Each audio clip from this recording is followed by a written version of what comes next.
Hello and welcome back to another episode of Lisa's Little Critters. This is the promised quilt video. As you see, I have 4 beds for you to look at first.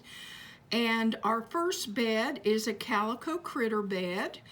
And it's just the bed, but what I've done, I found some material. If you go to yard sales and what have you, you might see a shirt that you would like in a right color, and there's the material. This was a pair of pants. Okay, you just glued it around. I measured it, glued it around, and then the pillows, which I'll also show you, are just an envelope style with a coordinated fabric. And this is for my little boy and girl bunny in the Green Hill house because they share a bedroom. Okay, I'm going to put that aside. This was the bed in the 3 Bears house.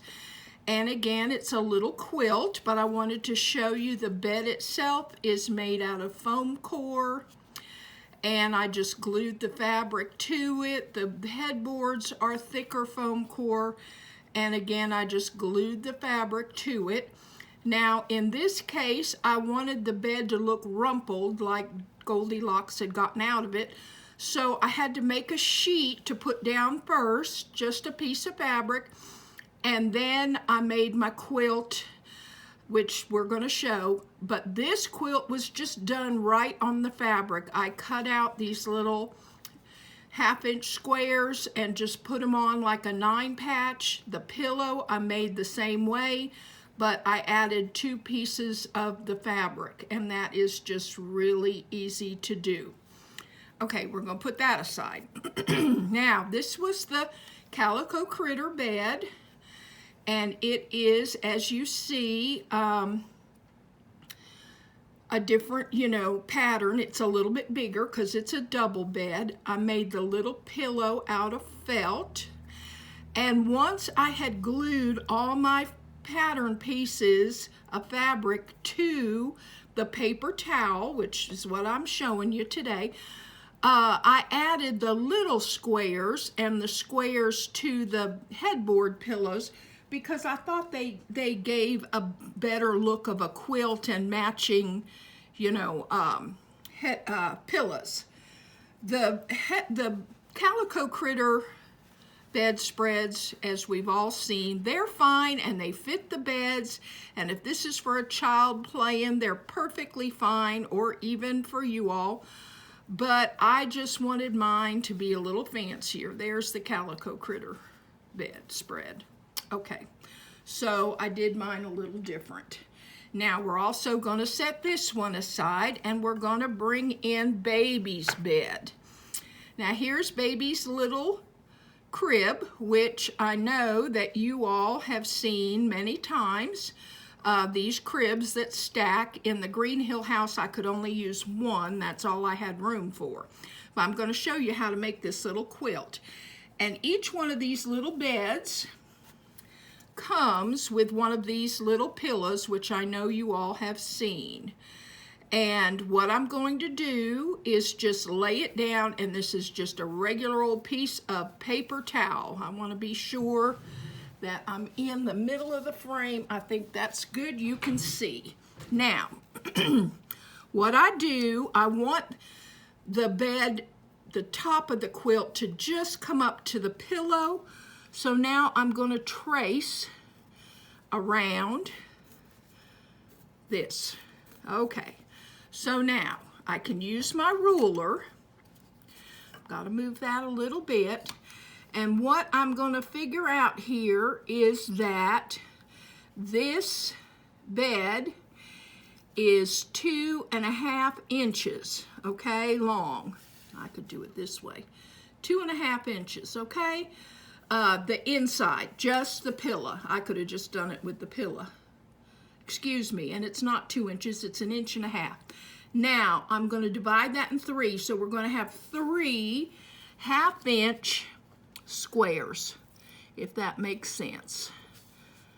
That's what's going to be our quilt, and we're just going to trace it onto the paper towel. I'm trying to do it dark because you won't see it. we're also going to go a 1/2 inch out and a 1/2 inch down. So here and here and here.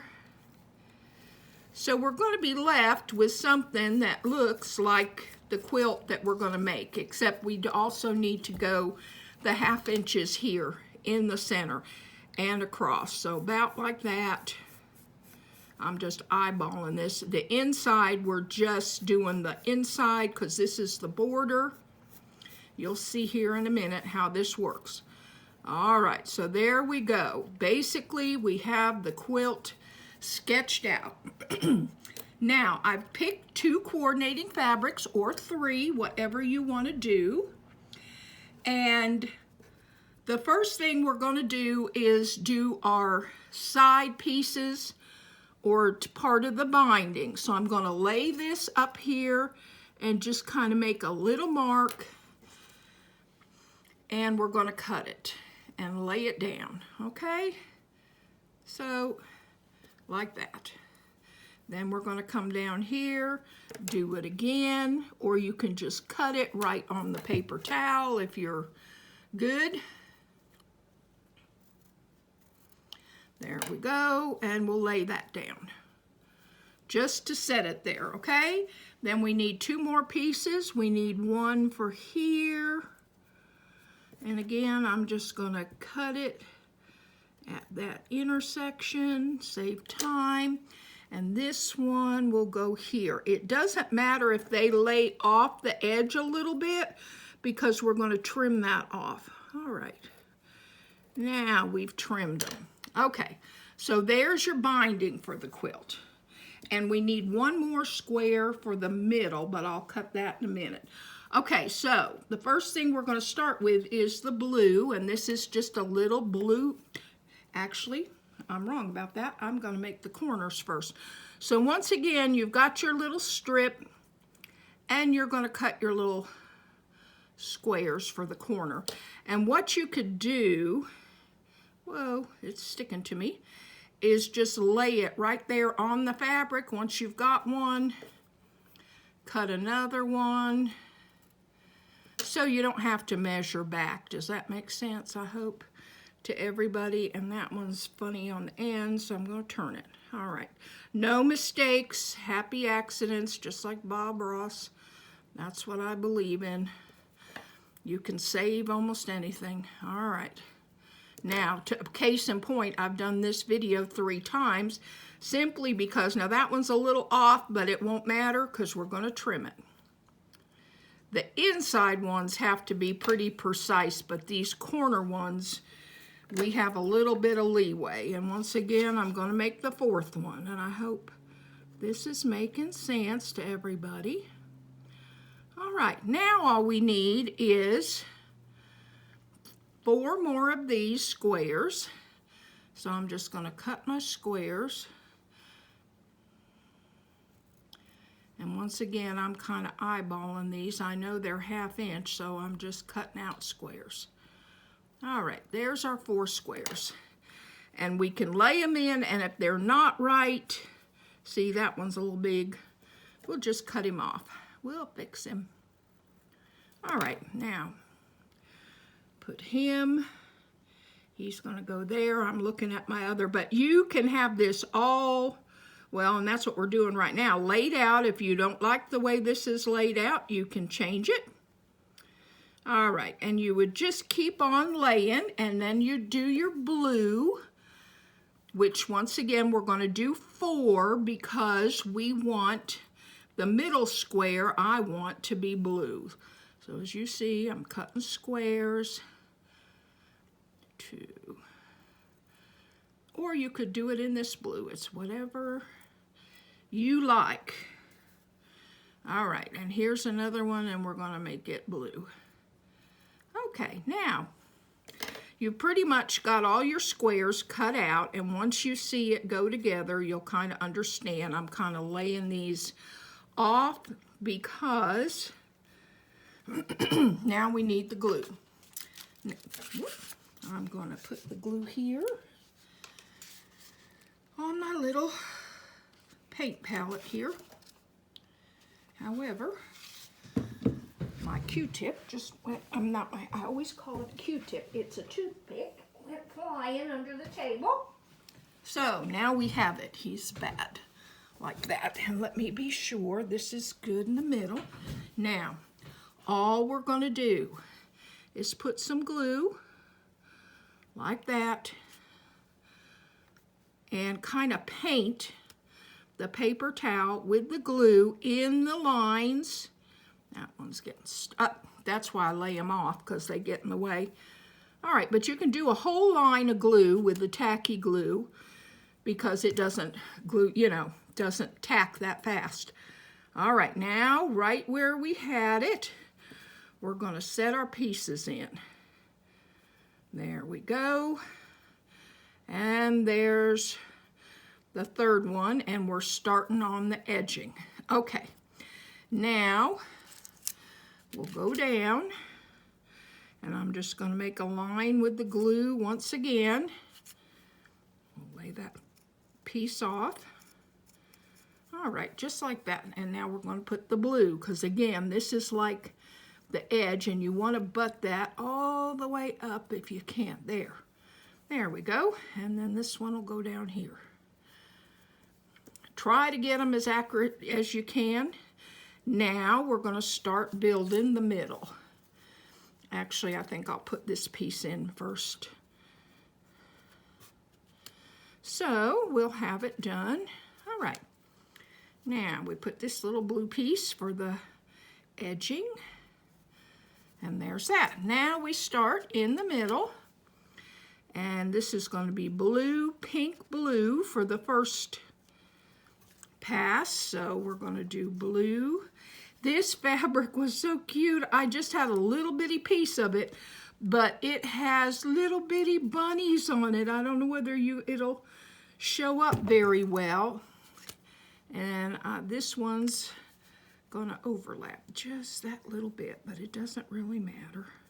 It will still look the same. If you've cut them and they're really too big, and this one I kind of feel like is overlapping too much, you can trim it. Again, have these little bitty embroidery scissors. Now, if I'd taken more time, I could have gotten these, exact to where I wanted them. But and that's why you lay it out first, really, because that's still there.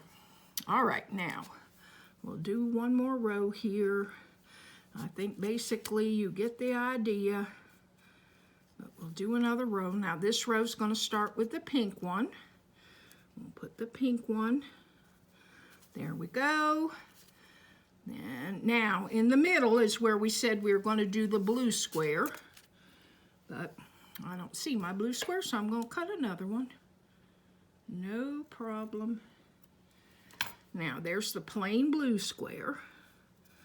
All right, and then here's another of the little pink, of the little blue print. And once again, I can see that's a little big. But no, I'm wrong. You see, I'm very wrong. This needs to be a pink. And I can see it's a little long and a little wide, so I'm going to just trim it. This is not an exact science, as you can see. We get it as close as we can. All right, now that's a little better. Okay, so now we can finish with our bottom and put our piece across the bottom. And our side piece, the last one. And I think I might have there. And I'm just going to cut this one again because I made a mistake and cut out from that blue square from that. So that was not good. All right, and now you see how that's not straight, so I'm just going to straighten him out. And I'm going to put my little thing there. Again, it doesn't matter if it's off the edge because we're going to trim that. All right, now let's get him back in the middle. Now this one's going to be blue in the middle. All right. And pink. No, it's not. You see, even I can make the best mistakes on video. There we go. Now the pink. And let's cut him down just a little bit. He's not square. We'll make him square. All right. There he is. And we got one more blue square. And I'm out of glue, so I'm going to add some more glue here. All right. Now, we're almost done.